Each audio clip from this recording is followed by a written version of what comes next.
পৃথিবীতে সবথেকে বড় যে ধর্মযুদ্ধ হবে সেটাই হলো গাজওয়াতুল হিন্দ তথা হিন্দুস্তানের যুদ্ধ, যা ভারতবর্ষে হিন্দুদের সাথে মুসলমানদের ধর্মযুদ্ধ সংঘটিত হবে। এই যুদ্ধে নিশ্চিতভাবে মুসলমানদের বিজয় হবে। এই যুদ্ধে মুসলিমরা এত বেশি মারা যাবে যে রক্তে মুসলিমদের পায়ের টাকনু পর্যন্ত ডুবে যাবে এবং যুদ্ধে মুসলিমরা 3 ভাগে বিভক্ত থাকবে। এক ভাগ বিশাল মুশরিক বাহিনী দেখে ভয়ে পালিয়ে যাবে, তারাই হলো জাহান্নামী। আর এক ভাগ সবাই যুদ্ধে শহীদ হবেন এবং শেষ ভাগ আল্লাহর উপর ভরসা করে যুদ্ধ চালিয়ে যাবে এবং শেষ পর্যন্ত জয়লাভ করবেন। নবী করিম সাল্লাল্লাহু আলাইহি ওয়াসাল্লাম বলেছেন, এই যুদ্ধ বদর যুদ্ধের সমতুল্য। তিনি আরও বলেছেন, ওই সময়ে মুসলিমরা যে যেখানেই থাকুক না কেন তারা যেন সেই যুদ্ধে শরীক হন। হযরত আবু হুরায়রা রাদিয়াল্লাহু তাআলা আনহু থেকে বর্ণিত, তিনি বলেছেন, রাসূলুল্লাহ সাল্লাল্লাহু আলাইহি ওয়াসাল্লাম বলেছেন, অবশ্যই তোমাদের মধ্যে একটি দল হিন্দুস্তানের যুদ্ধ করবে, আল্লাহ তাদের বিজয় দান করবেন। তারা হিন্দুস্তানের রাজাদের শিকল দিয়ে বেঁধে টেনে আনবে, আল্লাহ তাআলা সেই মুজাহিদদের সকলকে ক্ষমা করে দিবেন। অতঃপর মুসলিমরা যুদ্ধ থেকে ফিরে এসে ঈসা ইবনে মারিয়াম আলাইহিস সালামকে সামনে পেয়ে যাবে। আবু হুরায়রা রাদিয়াল্লাহু তাআলা আনহু বলেন, আমি যদি গাজওয়াতুল হিন্দের সময় বেঁচে থাকি আমার সমস্ত সহায় সম্পত্তি বিক্রি করে দিব এবং সেই যুদ্ধে শরীক হব। এরপর যখন আল্লাহ তাআলা আমাদের বিজয় দান করবেন এবং আমরা যুদ্ধ থেকে ফিরে আসব, তখন আমি হব জাহান্নামের আগুন থেকে মুক্তিপ্রাপ্ত আবু হুরায়রা, যে সামনে গিয়ে ঈসা ইবনে মারিয়াম আলাইহিস সালামের সাথে মিলিত হবে।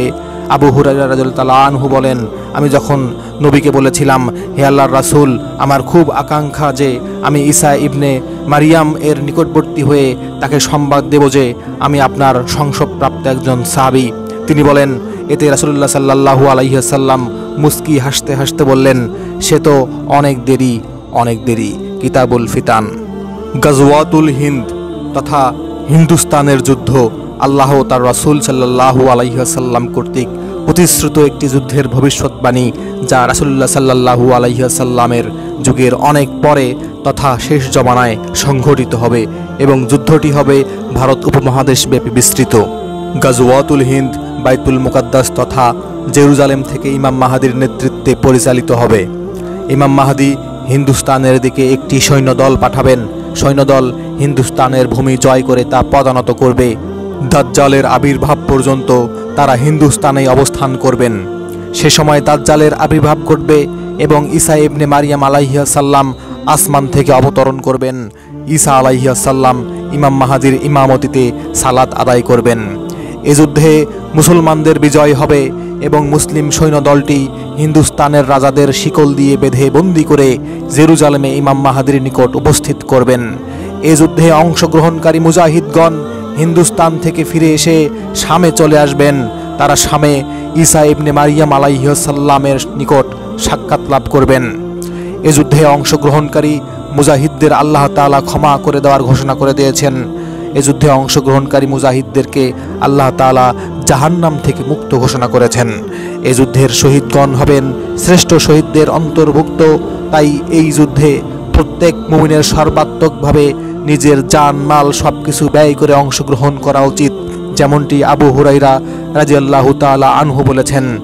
এমনকি তিনি এ যুদ্ধ শেষ জামানায় হবে জেনেও তাতে শরীক হয়ে ঈসা আলাইহিস সালামের সাক্ষাতের আকাঙ্ক্ষা পোষণ করেছিলেন।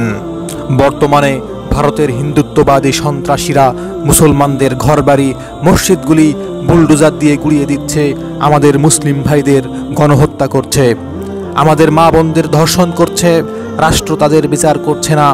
জালিমদের জুলুম যত বাড়বে মজলুমদের বিজয় তত এগিয়ে আসবে এবং সেই সময়ের জন্য নিজেদেরকে প্রস্তুত থাকতে হবে। ওয়াখির দাওয়ানা আনিল হামদুলিল্লাহি রাব্বিল আলামিন। আসসালামু আলাইকুম ওয়া রাহমাতুল্লাহি ওয়া বারাকাতুহু।